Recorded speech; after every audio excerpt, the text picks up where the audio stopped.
Hello everyone, GoldenNova here. The legendary duelist set Synchro Storm recently hit store shelves, and it's stirring up a lot of discussion. While Lyrilusc and Speedroid are getting a lot of notable additions, today we're going to be talking about the cards that are probably going to be spending a lot more time in your bulk than in your sleeves, except for one very important card, the Fleur archetype. Utilized by 5D's fan favorite Sherry LeBlanc, these graceful warriors of the wind have one goal: get out a big synchro and dominate the field. Baronne de Fleur is a card on everyone's mind, but for now, let's peruse the garden to view all of our botanical beauties, research how best to arrange our Knights of Nightshade, then see if there are any other chivalric orders we can mix in for some stem-sational combos. It's time to put the pedal to the metal with Fleur. But before we continue, a quick reminder to please like and subscribe if you've enjoyed my content so far. We're on the road to 100,000 subscribers, and what better way to travel down that road than on your duel runner? We'll be covering iconic 5D's characters along the way, and our next stop is 20k, where we'll start the You Say Explained series, covering Stardust, Junk, and whatever other cards can help us rev it up! We've also got our Discord, where we're all pretty confused about why everyone's scared of Phoenix Enforcer. They look pretty tame to us. And a Twitter, where you can stay up to date on channel news and my bad takes. And if you really like what I do here, please consider joining my YouTube membership. It's basically like a Twitch sub, emotes included, or backing me on Patreon so you can get your name in the credits, as well as help determine future explained videos that I make. Thank you all so much for watching, and now, back to the video.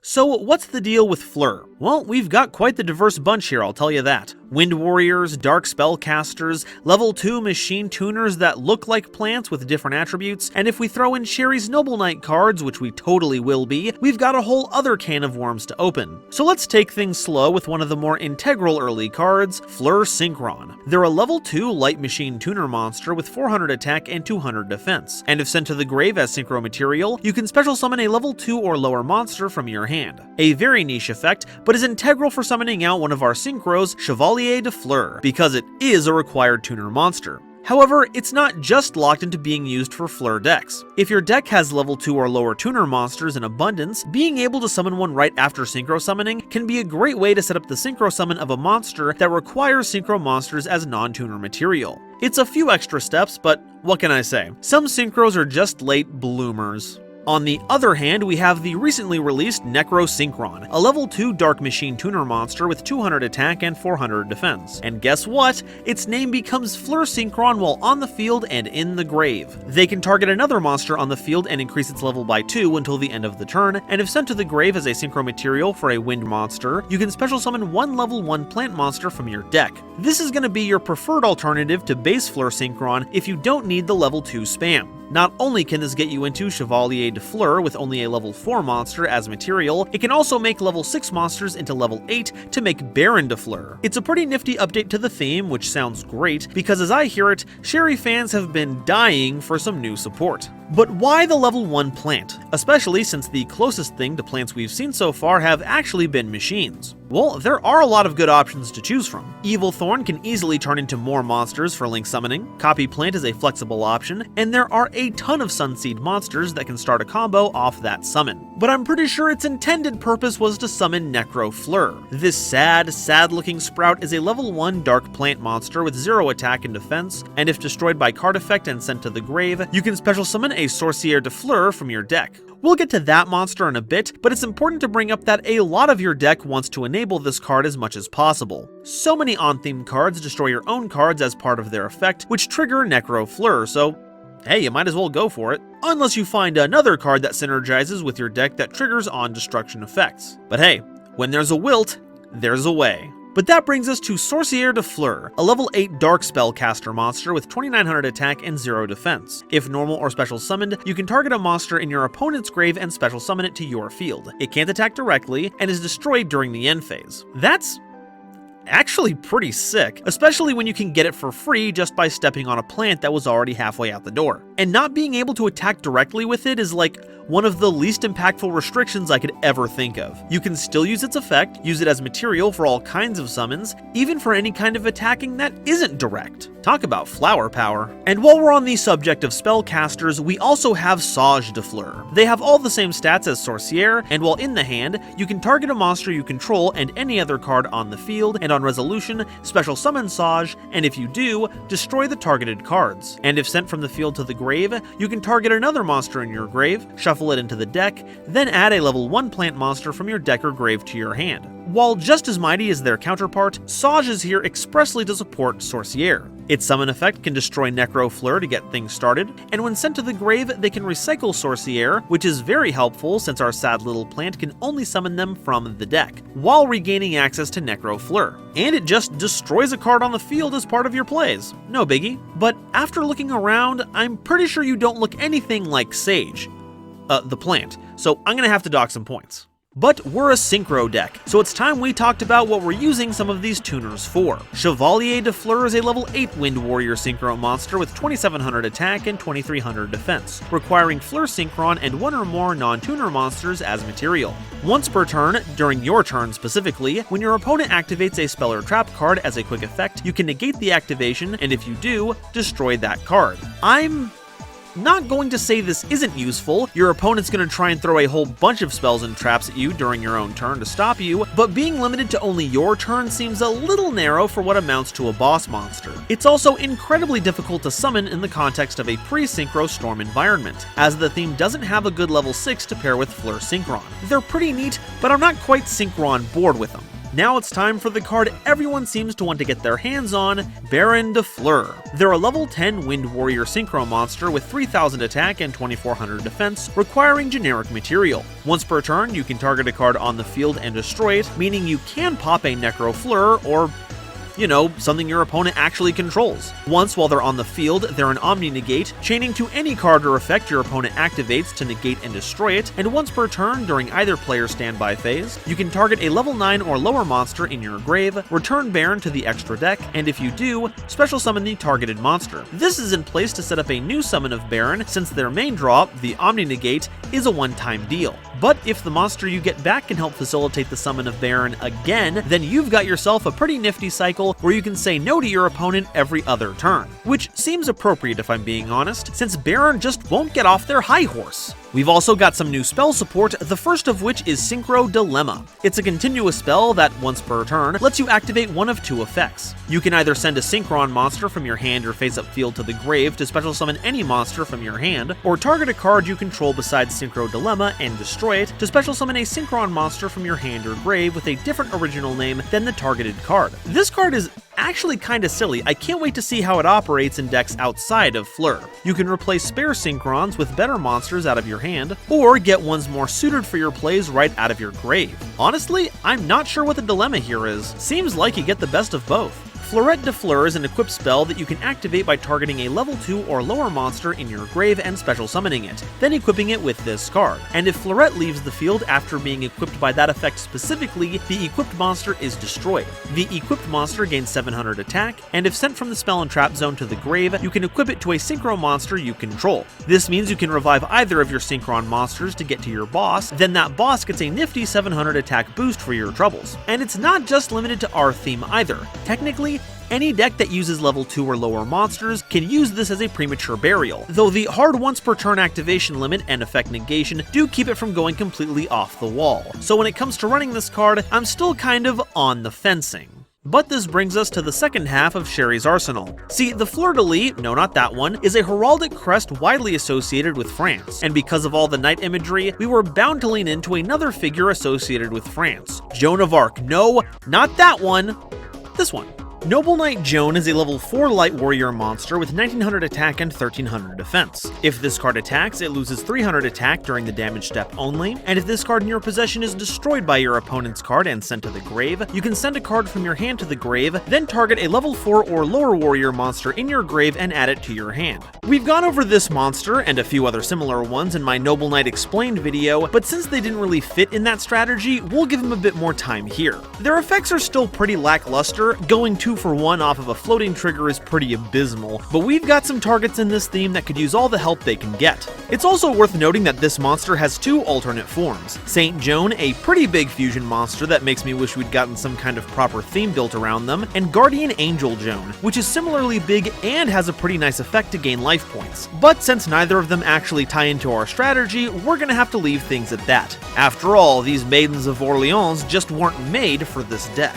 One of the monsters you'll want to be running with Joan is Noble Knight's Spearholder, a level 2 light warrior monster with 800 attack and 400 defense. If normal or special summoned, you can target a level 8 or lower monster you control, and until the end phase, that monster's name becomes Fleur Synchron and is also treated as a tuner. You can also tribute this card to add an equip spell from your deck to your hand. When it came to Noble Knights, this card was only barely applicable as an equip spell searcher, but here, it's actually got a bit of a combo. If you have a level 6 or 8 monster on board, you can summon Spearholder and treat that other monster as Fleur Synchron. Then, tribute Spearholder to get Fleurette, which you can then use to summon back Spearholder. If you used it on a level 6 monster, you can now make Chevalier, and if you used it on a level 8, you can now make Baronne. And either way, they get a cool sword out of it, which, you know, goes against the fact that it's a spear holder. Come on, get your story straight here. Next, we've got Noble Knight's Shield Bearer. They're a level 4 light warrior monster with 800 attack and 1300 defense, and if normal or special summoned, you can banish a light monster from your grave to draw a card, useful in offsetting the minus you take from Joan. You can also banish them from your hand or face up from your field to add a level 6 or lower wind beast monster from your deck to your hand.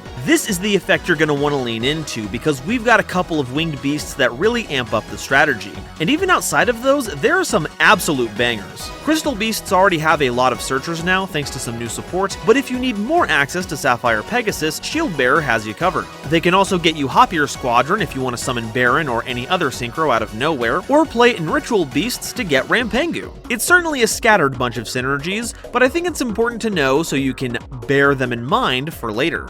One of the monsters you can search with them is White Steed of the Floral Knights. It's a level 6 wind beast monster with 2400 attack and 1800 defense, and if you control a level 2 or lower monster, you can special summon them from your hand in defense position. Perfect for helping us make Chevalier de Fleur with our synchrons. Also, while they're in the grave and your opponent declares an attack, you can banish Steed from your grave, then target a card you control, negate the attack, and if you do, destroy the targeted card. Used in any other deck, that would seem outrageously bad, but here, this is a way to force the destruction of Necro Fleur. So, on top of smoothing out your synchro summons, it also helps you obliterate plant life. Truly a noble quest for the Order of the Floral Knights! Horse of the Floral Knights is a level 3 wind beast monster with 400 attack and 800 defense, and if normal or special summoned, you can add a light Noble Knight monster from your deck to your hand.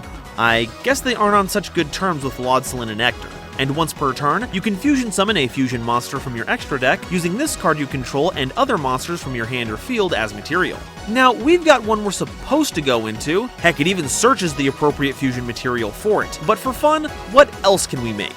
Well, it pairs with Alistair to make Raijin, or pair it with a Shadal to make Wendigo, or even Elemental Heroes to make Great Tornado, or Beast Eyes Pendulum Dragon. Yeah, sorry. I tried to find something else for you, but we're just gonna have to go with the more stable option. That option being Centaur Mina, a level 6 light beast warrior monster with 2200 attack and 1600 defense, requiring a light warrior monster and a beast monster as fusion materials. Once per turn, when your opponent activates a trap card during your turn as a quick effect, you can negate the activation, and if you do, set it face down. Once again, kinda bites that it only works during your turn, but traps are normally known for being used to stop you on your turn, so it's more appropriate, though I can't defend the fact that it sets the card for your opponent to use later. But the more important part is, during your main phase, you can special summon a level 2 or lower monster from your hand or grave, and if used as synchro material for a wind warrior monster, you can destroy a face-up monster on the field. Because of all this, Horse of the Floral Knights actually becomes a 1-card Chevalier. Summon the horse, add Spearholder, then use Horse's effect to fuse for Mina, keeping you safe from a single non-counter trap for the rest of the process.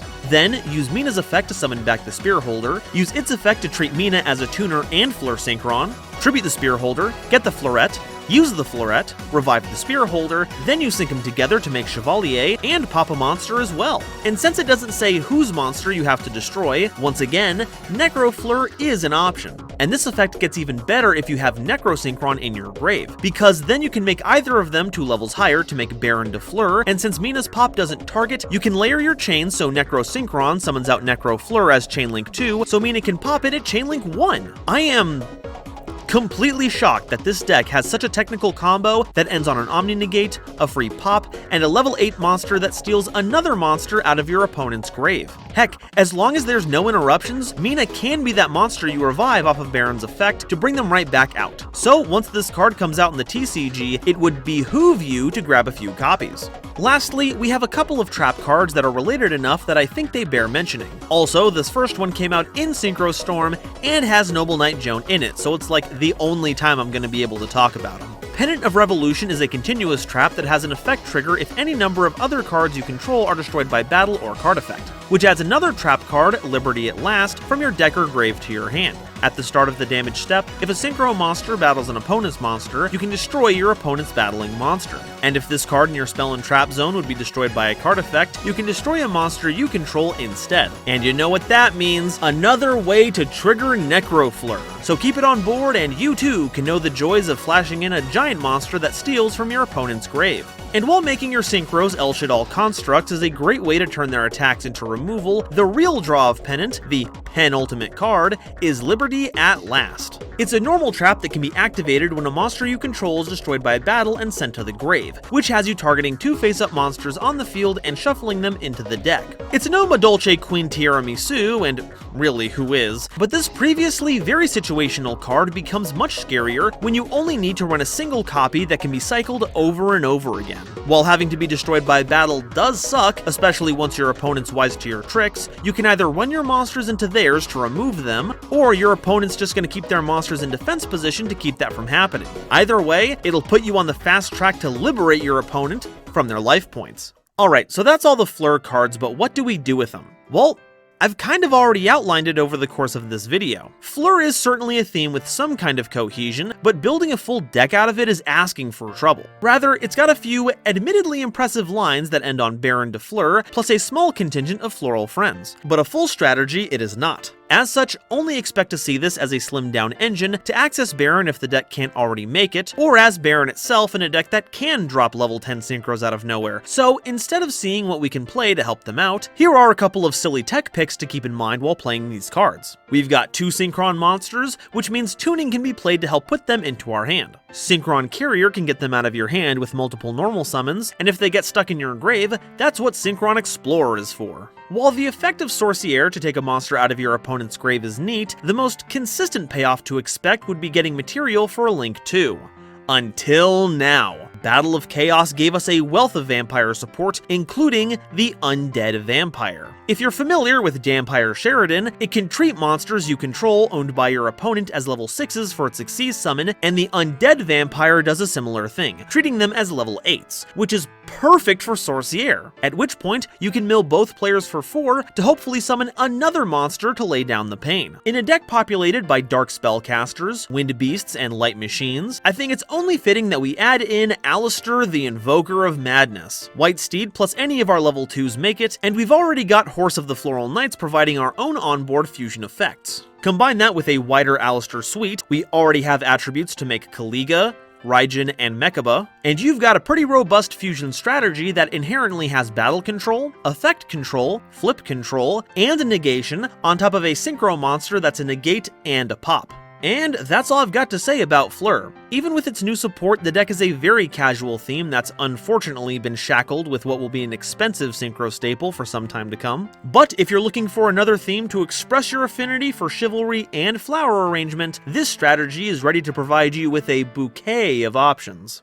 But now, I want to hear what you all have to say. Do you agree that these old soldiers need to start thinking about retirement, or are they about to get their second wind? Let me know in the comments, and if you haven't already, please make sure to like, subscribe, and share this video around. It really does a lot to help me out. And if you want to help fund me in my journey to explain all of Yu-Gi-Oh's archetypes, I'd be eternally grateful if you could check out my YouTube membership or Patreon to see if they have anything that would interest you. In fact, I'd like to take this time to thank my lovely patrons, including this month's illustrious Quasar Commander, CozyBoat275, Nebula Navigators, Benjamin Meisner, Genesis Yu-Gi-Oh, Gloomba331, Jared C, Maven, Panther J, Shooting Star 3300, The Wizard Moose and the Fresh Prince of Conair, Cosmic Crusaders, Bear Sharktopus Studios, Chaz Ghost, Colin Todd and the Legendary Raven, as well as the wonderful Starlight Explorers you see on screen now. And if you want to see another video about a high-level synchro strategy, check out this video I did on Sword Souls. Thank you all so much for watching, and I'll see you next time. Bye-bye.